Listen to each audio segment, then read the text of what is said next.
This company of just 100 people took over the whole world. Arrowhead Games, just 120 employees, managed to create the best game we've seen in 2024 so far. That game being Helldivers 2. The game that I'm sure you've seen all over the internet for a variety of reasons. Whether that's controversy with one of the biggest companies in the world, or just how popular the game is to this day. Both of which we will get into more later. Now let's see how the rise of this legendary game came to be. Part 1. The beginning.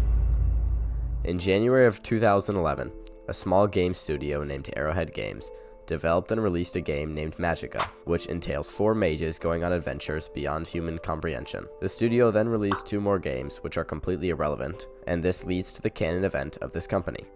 Helldivers 1 is a horde shooter game that takes place during the Galactic War. Super Earth has been attacked by harbingers of tyranny, and your mission is to dispense liberty and stop the enemy in their tracks. Although simple, this game garnered widely positive reviews and ended up selling 4 million units by May of this year. Seeing the success of the first game, in 2016, Arrowhead Games decided to begin a project which is arguably the single greatest decision made by a group of human beings.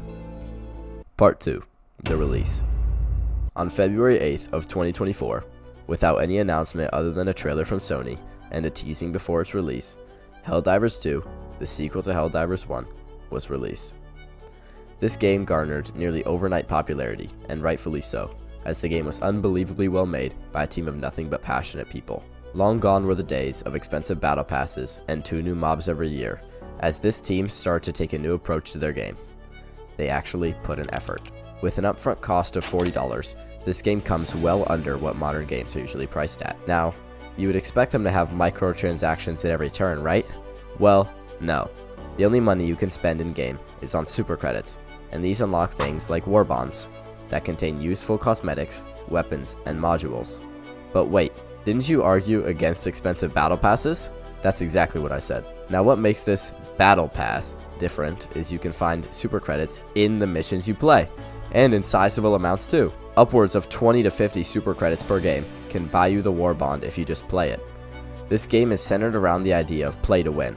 That being, you can unlock and own every single thing in this game just by playing it. This, of course, is an enormous breath of fresh air for gamers, as they are so used to getting fucked by every developer and company out there. This leads us to the main reason for this game's popularity. Because Helldivers 2's plot is set during the Second Galactic War, the game is basically Helldivers 1, but with better graphics, different mechanics, and a third-person view. These are all built in on a continuation of the Helldivers story. That being, Super Earth is being attacked by mainly 2 fascist factions, those being the Terminids and Automatons. The Illuminate were destroyed during the First Galactic War, and we even used their captured technology to literally collapse a planet into a black hole a couple of weeks ago. This game hinges off the community and patriotism of the player base as their marketing. The sense of community in this game is unreal, as everybody works towards a common goal under a wonderful government. The players all have a sense of belonging with the people they play with, and because of this, all love to play the game. The only thing that can unite people is a common hatred for something, and Arrowhead perfectly designed this game to do that. Now what does this have to do with propaganda? Well, the game uses it. Apart from these tweets from one of the main developers,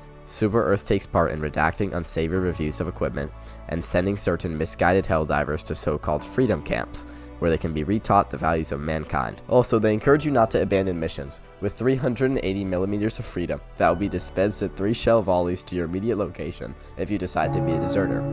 Following and praising all of this will tighten the sense of community even further, supporting the common hatred towards the enemies of democracy. And this common hatred is what, in the end, makes this game so popular. Part 3. The Outrage.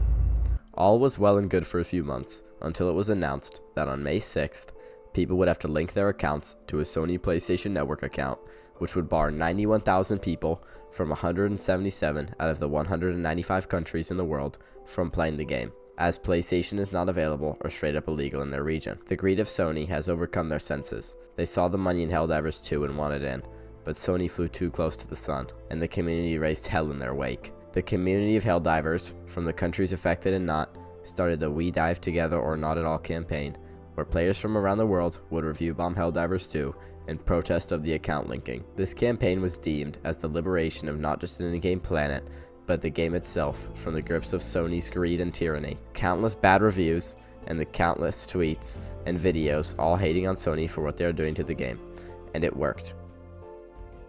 On May 5th at 9 p.m., One day before it was supposed to be released, Sony announced that they would roll back their decision to make Helldivers link their accounts to PlayStation Network. Victory, justice, liberty had all been served, and the players, who were ecstatic, took to various social media platforms to celebrate, and ultimately reversed their reviews of Helldivers 2. But what is mostly unknown across the community is the fact that Steam removed Helldivers 2 from these countries, and as of right now still has them removed, which means either way, those 91,000 Helldivers cannot fight tyranny along with the rest of us. Part 4. Where is it now?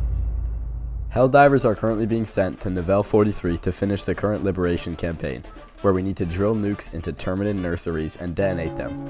As for developers, they just rolled out a huge patch with tons of bug fixes that made players really happy, and they put out a new war bond.